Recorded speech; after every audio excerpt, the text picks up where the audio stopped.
Hi mga Aquarius. Magbibigay ako ng reading ngayon. Ito ay for 1 week reading mga Aquarius. Ito ay sa May 12 to May 18.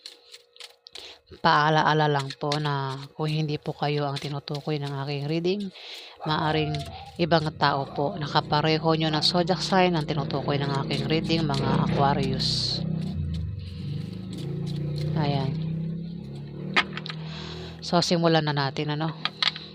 Ano ang ganap sa mga Aquarius sa May 12 to May 18?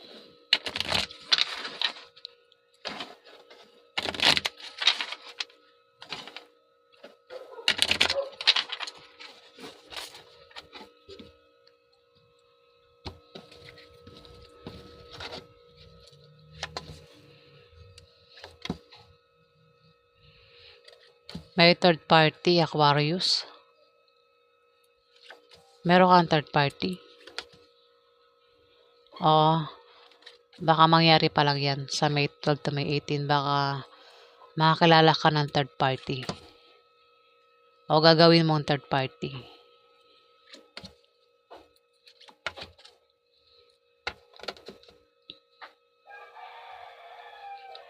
Marami Aquarius ha. Masama makaka-resonate lang po nito ang tatamaan nito. May third party. At ang third party ay may darating sa kanya na position at obstacle, pero yan ay panandalian lang, mga Aquarius.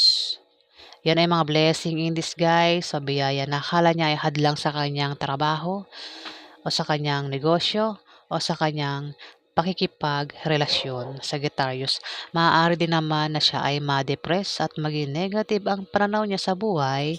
Sagittarius, itong third party na ito.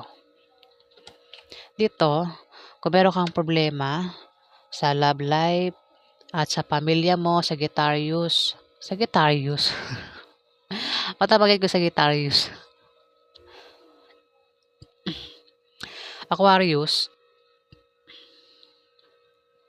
Aquarius po tayo Baka Sagittarius yung third party ha.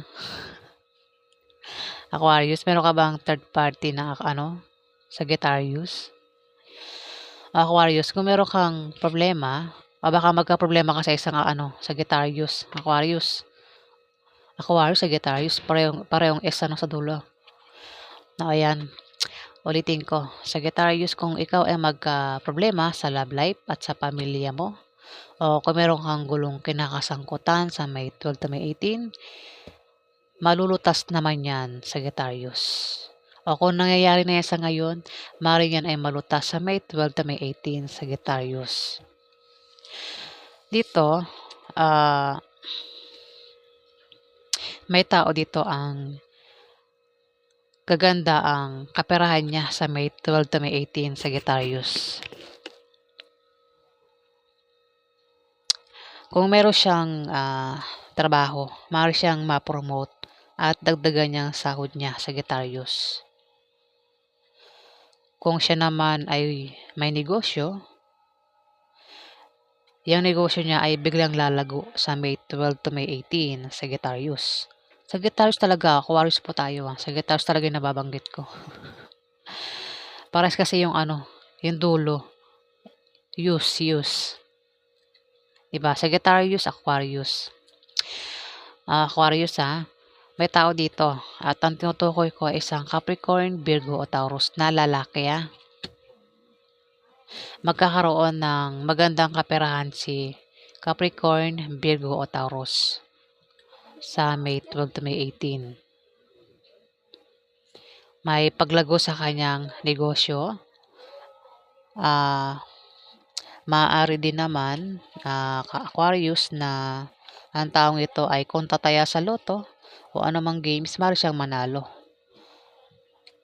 Aquarius. O maaaring siya ay pamanahan ng kamag-anak niya. Ayan.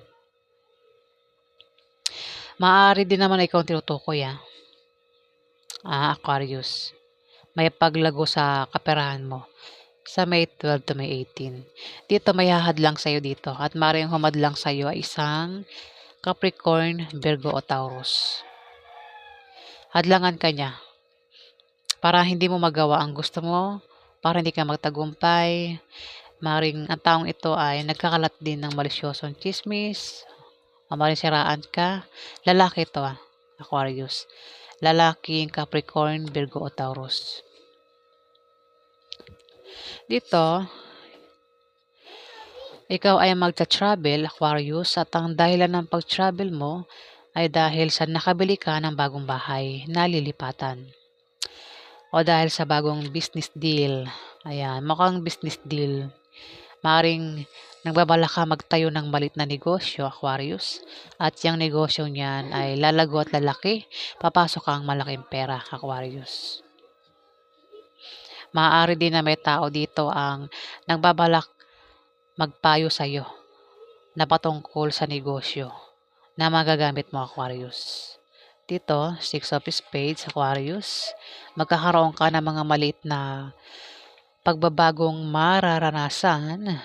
Yan ay mga improvements na manggagaling sa trabaho mo o sa pakikipagrelasyon mo, Sagittarius. Yan ay pwedeng good or bad, depende sa kung paano mo titignan, Aquarius. Maring ang tinutukoy naman din ay isang Scorpio, Pisces o Cancer na bata sa iyo. Ayan, maring siya tinutukoy na magkakaroon sa kanya ng mga maliit na pagbabagong mararanasan, Aquarius. Mga improvements na manggagaling sa trabaho niya o sa kanyang pakikipagrelasyon, Aquarius. Ayan. So, yan po ang ganap sa inyo. Alamin pa natin. Ano pa ang ganap sa mga Aquarius sa May 12 to May 18?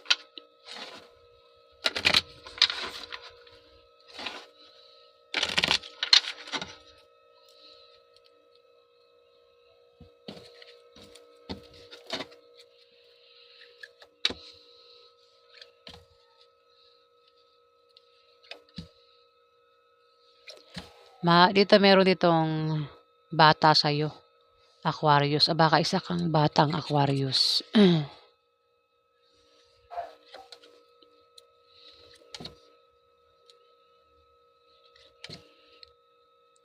Ito naman bata ang tinutukoy dito. Pwede rin na kapareho mo na zodiac sign na bata naman ito sa iyo, Aquarius. Maring isa kang batang Aquarius. Kasi Jack of Spades ito. Jack of Spades. Kung ikaw yan, Aquarius, na kabataan, magkakaproblema ka sa bahay mo at sa pamilya mo. Maaari din sa pera, gastusin araw-araw, bilihin, utang na hindi mabayaran, Aquarius. Pangkalahatang problema. Four of Spades. At maapektuhan ka, Aquarius. At maring bumaba ang iyong moral sa May 12 to May 18. Dito, 5 of Spades, Aquarius. May darating sa iyo na mga posisyon at obstacle, pero yan ay panandalian lang. Yan ay mga blessing in disguise o biyaya na akala mo ay hadlang sa iyong trabaho o sa iyong negosyo o sa pakikipagrelasyon mo sa Aquarius. Maging sensitive ka dahil yan ay mga biyaya at hindi tunay na mga hadlang. Pwede rin na ang meaning nito ay maaari kang ma-depress at maging negative ang pananaw mo sa buhay, Aquarius. O kung hindi ikaw yan ay may tao dito ang kilala mo ang maaaring ma-depress at maging negative ang pananaw sa buhay sa May 12 to May 18, Aquarius. Dito, kung magka-problema ka sa trabaho mo o sa negosyo mo, Aquarius, may mga tao dito ang makikilala mo, mga bagong kaibigan na tutulong sa iyo at magtatanggol sa iyo kapag ikaw ay nailagay sa alanganing sitwasyon, Aquarius, dahil maaari kang mapaaway o ikaw ay mapapaaway sa karelasyon mo, Aquarius, sa May 12 to May 18 at posible kayong magkahiwalay, Aquarius. Ngayon, ingatan mo ang paghawak ng relasyon mo. may tatlo ditong tao, Aquarius, ang mag-aaway. Away at maring kasama ka, Aquarius. Ayan na, tatlo na naman ito. Kanina tatlo rin kay Pisces, ano? Tatlo ito. Isang lalaking Scorpio, Pisces o Cancer. Ito naman, batang Scorpio, Pisces o Cancer na babae o lalaki. Bata yan sa'yo. Aquarius. Ito naman, may edad sa'yo na Libra, Aquarius o Gemini. Ang zodiac sign.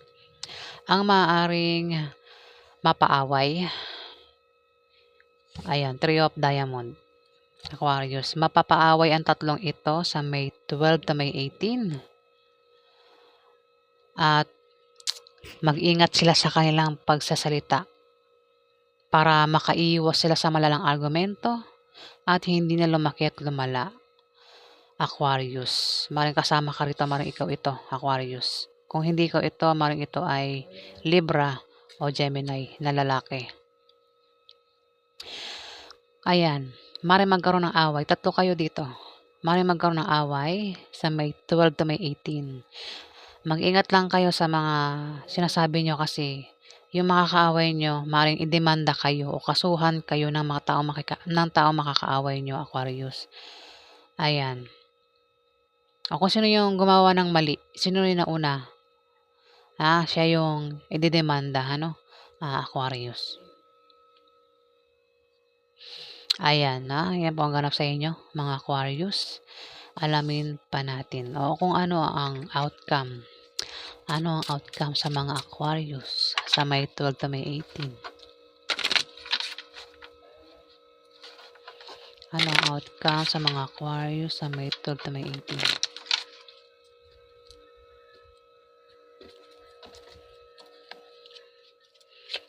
Ano po ang outcome sa mga Aquarius sa May 12 to May 18?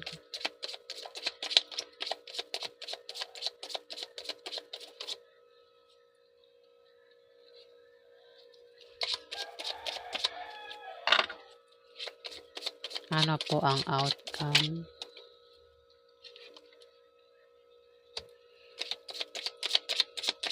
Ano po ang outcome?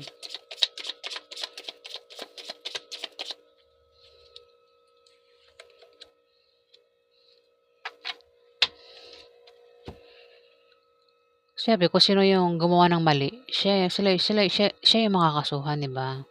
Alangan sila na yung gumawa ng mali, sila pa yung magkakaso, di ba? Unfair naman yun sa taong naargabyado. Naargabyado na, tapos siya pa yung kakasuhan, ano? Ayan, mga Aquarius. Dito, Aquarius, meron ditong babae. Aries, Leo o Sagittarius, ang zodiac sign.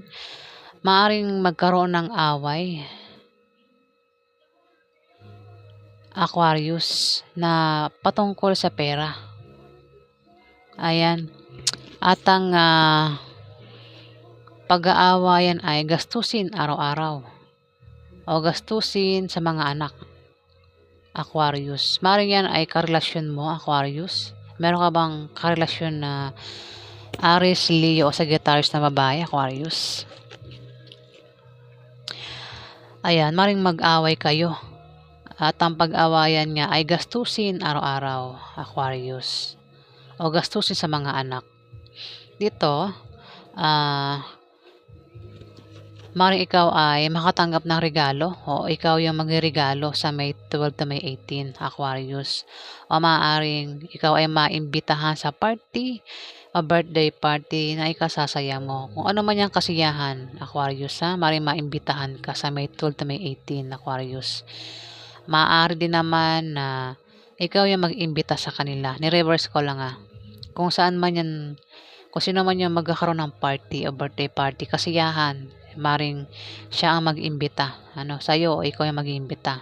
Maaari din naman na ikaw ay bibisitahin ng kamag-anak mo, ng pamilya mo, ng kaibigan mo, ng kasama mo sa trabaho mo, Aquarius, o pwede mo i-reverse, pwede ikaw yung bumisita sa kanila. Ayan, Aquarius, ayan. Kasi may nagpapatugtog na, so na-stress na naman ako. Aquarius. So, ayan po ang ganap sa inyo mga Aquarius sa May 12 to May 18. Maraming salamat po sa mga nag-like, nag-comment at nag-subscribe. Sa hindi pa po nakapag-subscribe, pakihit na lang po ang subscribe button mga Aquarius. Ayan po. Maraming salamat po sa mga subscribers. Ayan. Maraming salamat po guys.